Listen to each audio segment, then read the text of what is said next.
In the last 50 years of a regional bloc, the trade volume has remained only as far as the member states have pushed.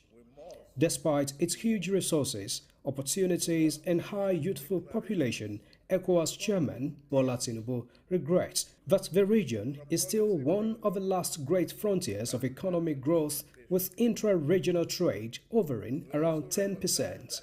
Europe left Africa behind in the previous industrial revolutions. We cannot afford to miss the next one. Our rare minerals, perhaps tomorrow green technologies, yes, it is not enough. To be resource rich, we must become value chain smart and invest in local processing and regional manufacturing. Now, the opportunity is representing itself to reset. President Tinubu says the task for the regional leaders now is to find new and effective ways to invest in a collective future, improve the business climate, and create opportunities for youth and women with a renewed commitment. We must move from declarations to concrete deals, from policy frameworks to practical implementation. Let us build a West African that is investable, competitive, and resilient, with vision, responsibility, and unity. This is the new West African proposition. Let us make it real and bankable.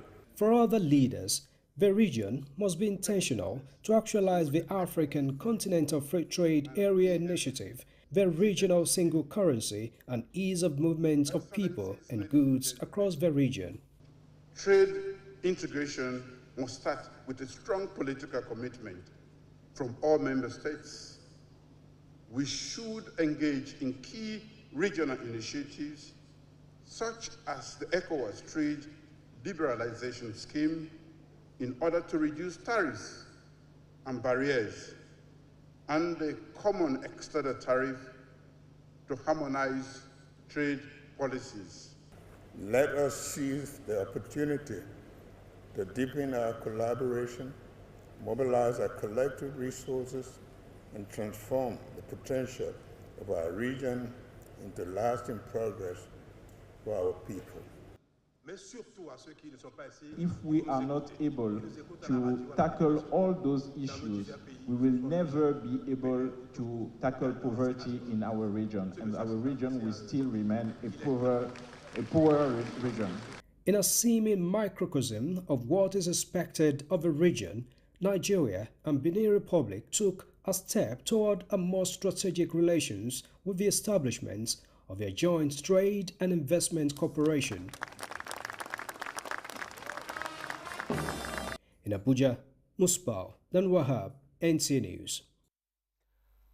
Minister of Foreign Affairs Yusuf Tuga and regional ministers at the West African Economic Summit pledged their commitment to driving integration and cooperation across the sub-region. Tuga, however, says words alone cannot or won't suffice. The time to act is now, turning pledges to prosperity. Garba Natala reports. It is not every day you see West African diplomacy look this vibrant. The gathering at the Abuja International Conference Center was a dazzling display of culture, an aura of change, unity, and a bold call to transform ECOWAS agenda in trade, investment, and human capital development, among several concerns. Behind the glamour, this summit brought together West African heads of states, ministers, policymakers, business leaders, and diplomats to reshape history. It comes as ECOWAS faces its toughest test on the global stage, yet at 50, daunted by economic hurdles, security threats, and urgent need to move from dependency to industrialization.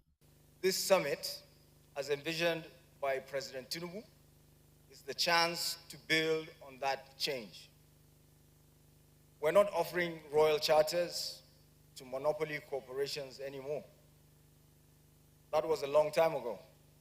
Our job now, our responsibility is to help find the best way to deliver goods and services to our people, to help the private sector and the free market to do what they do best.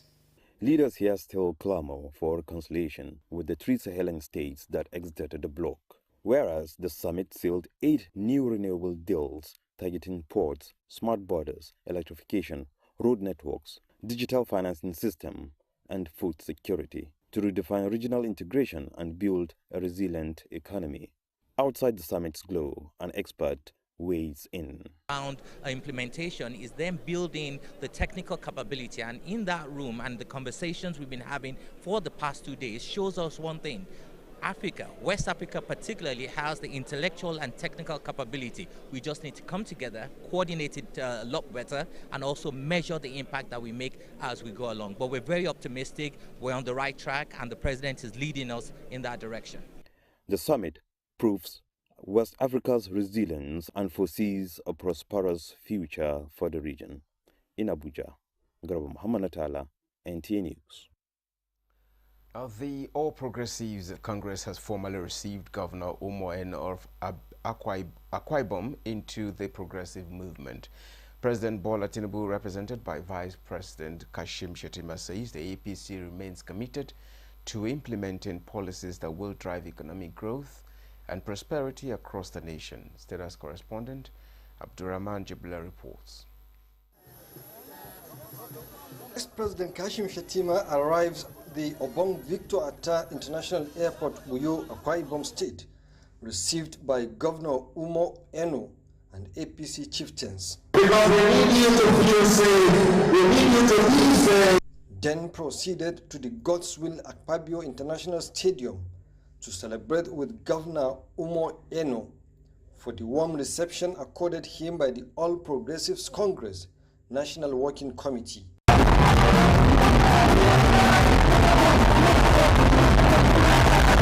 People from all walks of life celebrating with the governor. The governor of Akwa Ibom State. And now to the main event, formal handing over of the APC flag by the national chairman Abdullahi Umar Ganduje. And today, history has repeated itself. Today we have received the governor of Akwa Ibom State. So you can see that our political agenda of the renewed hope agenda, as far as the South-South geopolitical zone is concerned, that agenda is working. From celebration here, we are going to move to collaboration. The path ahead may be steep, but the reward is certain. So long as we work together, so long as we speak together, and so long as we move together. Let it be declared across Nigeria that Akwa Ibom State has chosen to rise, together with the rise agenda of our governor, Governor Umoh Enoh. When you make a choice, you change the future. I believe deep in my heart that the choice we have made today, and as our president has assured me, will change the future of our state and help ring through the inspiring lines in our state anthem, forward ever, backward never. Vice President Kashim Shettima assured the governor of support to actualize the renewed hope mandate of the Tinubu administration. We have defied the purpose of doom because we are more than an assembly of politicians. We are a family. And as Mr. President said in his recent Democracy Day address, it is not our duty to pick the house of the opposition. What we are here to do is to offer a better house, one that has room for the displaced, the betrayed, the dreamers, and the doers like Council of that freedom to choose, to walk away from darkness into light, is the very soul of democracy. Governor Enoh is the second governor that defected to the APC from the South-South this year, with the sole aim of joining the progressive team for a better Akwa Ibom State and Nigeria. From Uyo, Abraham Jibrila, NTA News. Vice President Kashim Shettima condemns the suicide bombing attack that claims lives at a local food joint in Konduga local government area of Borno State on Friday night, describing the incident as a heinous act of terrorism against innocent lives on civilians. In a statement by the Senior Special Assistant to the President on Media and Communications, Office of the Vice President, Stanley Nkwocha, he urged relevant agencies to expedite investigations into the incident and ensure that victims and families of the deceased received urgent support. Expressing the federal government's commitment to bringing the perpetrators to justice, Vice President Shettima extends heartfelt condolences to the families of the victims and the people of Borno State. And also, an explosion has rocked a scrap metal factory in Kano, claiming 5 lives and leaving 10 others injured. Confirming the incident, the State Police Command said that it occurred after scrap materials transported from Yobe State were being sorted out at the factory. Elizabeth Yila Lamido reports. The industrial tragedy unfolded when an explosion erupted at a scrap metal factory shortly after a new consignment of scrap materials arrived from Damaturu, Yobe State. The blast, which occurred during the sorting process, claimed the lives of 5 factory workers on the spot, while 10 others sustained various degrees of injuries and were rushed to the Aminu Kano Teaching Hospital for emergency treatment. The Kano State Commissioner of Police, Ibrahim Adamu Bakuri, promptly visited the scene and directed the bomb disposal unit of the command to cordon off the area to ensure safety and led an on-the-spot assessment before proceeding to the hospital, where the injured were receiving medical attention. EOD personnel are there working, but the information I received, is that 1 exploded and now they have recovered 7. It is suspected to be this mortal explosive, mortal bomb.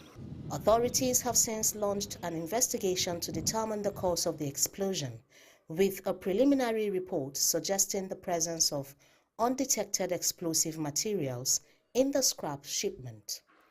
From Kano, Elizabeth Yilalamido, NTA News. Now, Kano State government is to reconstruct and expand the Farm Center GSM market, which was recently gutted by fire. Governor Abba Kabir Yusuf made the announcement during a sympathy visit to the market. Abdullahi Mustafa has a report. These are some of the dozens of shops destroyed by fire 2 weeks ago at Kano's largest GSM market. Hundreds of traders remain out of business, having lost all their merchandise in the inferno. In his first official engagement since returning from the 2025 Hajj pilgrimage in Saudi Arabia, Governor Bakabir Yusuf visited the market to sympathize with the affected traders.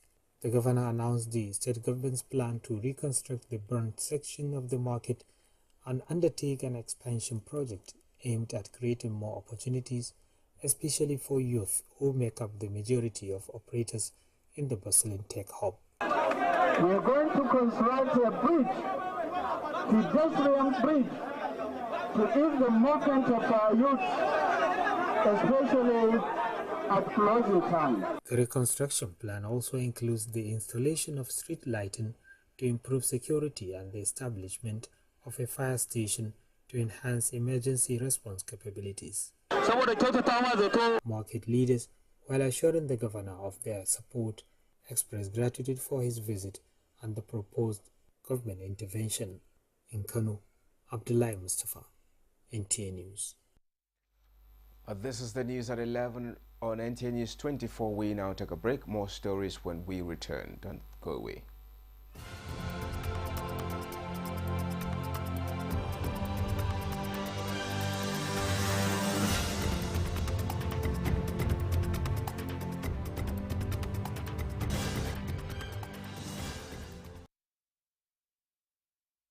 The National Emergency Management Agency, NEMA, is poised to develop a national risk atlas for Nigeria to drive its disaster risk reduction strategy and foster sustainable recovery for communities impacted by a disaster. Director General of the agency, Zubeida Umar, stated this when she received the management of Japan International Cooperation, JICA, to further discuss more areas of collaboration and support. Eliasu Ali Yakubu reports. In view of the recurrent floods and other related disasters that continue to hit Nigeria, the government of Japan, through JICA, in 2014 provided a 500 million Japanese yen grant to the federal government, as part of which is to support disaster management activities of the National Emergency Management Agency, NEMA. 6 high-tech mobile water treatment plants, 9 rapid response vehicles, and 2 mobile command vehicles equipped with a wide-ranging gear to support disaster response and relief operations were delivered to NEMA. Under this sustainable initiative, JICA followed up these assets and equipment with routine maintenance, operational staff training, and a comprehensive insurance cover. This collaborative meeting between NEMA and JICA is to further consolidate and strengthen support based on the emerging flood disasters. The DG NEMA said the agency looks forward to sustaining the partnership with JICA to improve on service delivery, especially in the areas of disaster preparedness, response, mitigation, and building back better to brace up to the currently upscale disaster profile of Nigeria. I want to use this opportunity to therefore thank and appreciate JICA and the government and good people of Japan for this tremendous support to NEMA and the people of Nigeria in the face of climate-induced disasters and conflicts in several hotspots across the country. Chief Representative of JICA Nigeria, Yuzuriyo Susumu, promised to continuously extend support to NEMA in the fight against disasters across the country. Our aim is to nurture the strong institution, government institution, to get good preparation for disaster and a good swift response for disaster. Experts believe that with more of these collaborations, NEMA will be better placed in building resilience among Nigerians. In Abuja, Eliasu Ali Yakubu, NTA News. Now, the Lagos State Police Command has arrested Wasiu Akinwande, a notorious and most wanted hired killer and leader of a deadly gang. According to Command's Public Relations Officer Benjamin Hundeyen, a cache of weapons was recovered, including multiple rifles, pistols, ammunition, a dagger, walkie-talkies, and 9 international passports belonging to various individuals. The State Criminal Investigation Department, under the Deputy Commissioner of Police, has been tasked to expand the investigation and apprehend all associates of Akinwande. 4 families have already identified him as the killer of their children and wards. Commissioner of Police Olohundare Jimo reassured Lagosians of their safety, commended the efforts the officers involved, and urged continued public cooperation in fight against crime. Nigeria is taking a leap towards efficiency and effectiveness in all strata of production to drive economic growth. In line with this, the country is sensitizing the public to imbibe the culture of productivity by adopting right tools and techniques. Joseph Otsen reports on this sensitization by the National Productivity Center in Abuja. From agriculture, solid minerals, and large population, Nigeria is reported to be rich in natural and human resources. However, latest research by the nation's Productivity Center shows negative productivity rate, drawing the country's economy down. Experts attribute this trend to paying too much attention on using of resources while neglecting qualities that ensures efficiency and effectiveness in production and services. Before we even go to disruptive technologies and innovation and artificial intelligence, there is a pathway to growth, and you can cannot circumvent it. We must jump from resource-oriented nation to first an efficient and effective economy. When we get there, you will begin to see that the drivers and the foundation for an innovation economy will begin to sprout. This sensitization rally by the National Productivity Center on World Productivity Day presents the needed productivity skills to the public, focusing on curbing waste of resources, value addition on products, networking as key elements to improve productivity rate of individuals and organizations. When we talk of cost of production, the inefficiencies in the production process, the waste, when you reduce it, your products and services will be competitive, both locally and internationally. If I do what I am doing better, you do what you are doing better, the next person does what he can do better, collectively we will achieve the most needed improvement and national development across the country. As Nigeria gears towards revamping its economy, a productive mindset of its productive force to experts remain the conduit pipe. In Abuja, Joseph Utsen, NTA News. You're watching the news desk at 11 on NTA News 24. Here is a quick recap of our major stories. Explosion rocks scrap metal factory in Kano, claiming lives and leaving many injured.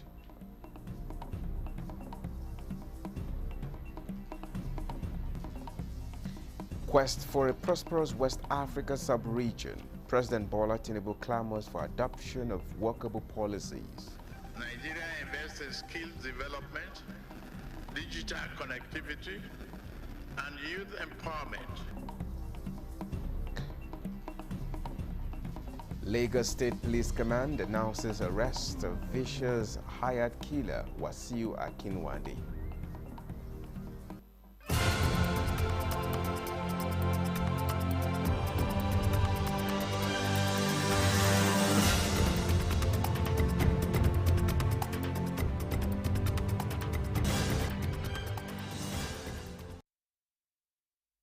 As part of its renewed commitment to revitalize Nigeria's health sector, the federal government is stepping up efforts to reduce the number of Nigerians seeking medical treatment abroad by reversing the trend of outbound medical tourism, and building a strong local healthcare system remains a top priority for President Bola Tinubu's administration.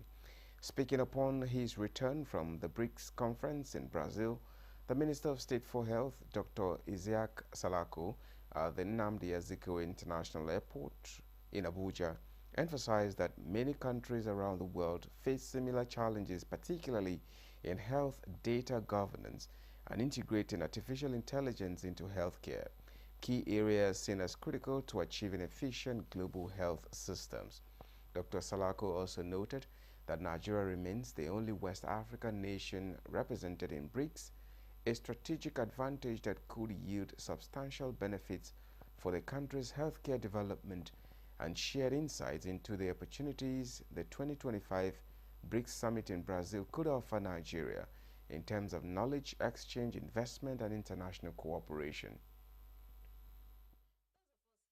Basically, it was an opportunity to discuss global health issues around the agenda of BRICS to reform global governance and strengthen South-South cooperation. So there was discussion around issues like universal health coverage, issues around health insurance, domestic manufacturing of pharmaceuticals and vaccines, prevention, control of non-communicable diseases, and so on and so forth. Most of these issues aligns with the priority agenda of President Bola Tinubu within the health sector. So it was an opportunity for us to showcase Nigeria, some of the achievements that the President has made, and some of the reforms agenda that is ongoing, and to also express our interest in strengthening South-South cooperation. Now expanded as BRICS Plus, was established 16 years ago and brings together some of the world's most populous and influential nations. The coalition aims to reform global governance structures and advocate for the interests of the global south. This is where the news ends. I thank you so much for watching. My name is Justin Bemui. Do have a wonderful night rest.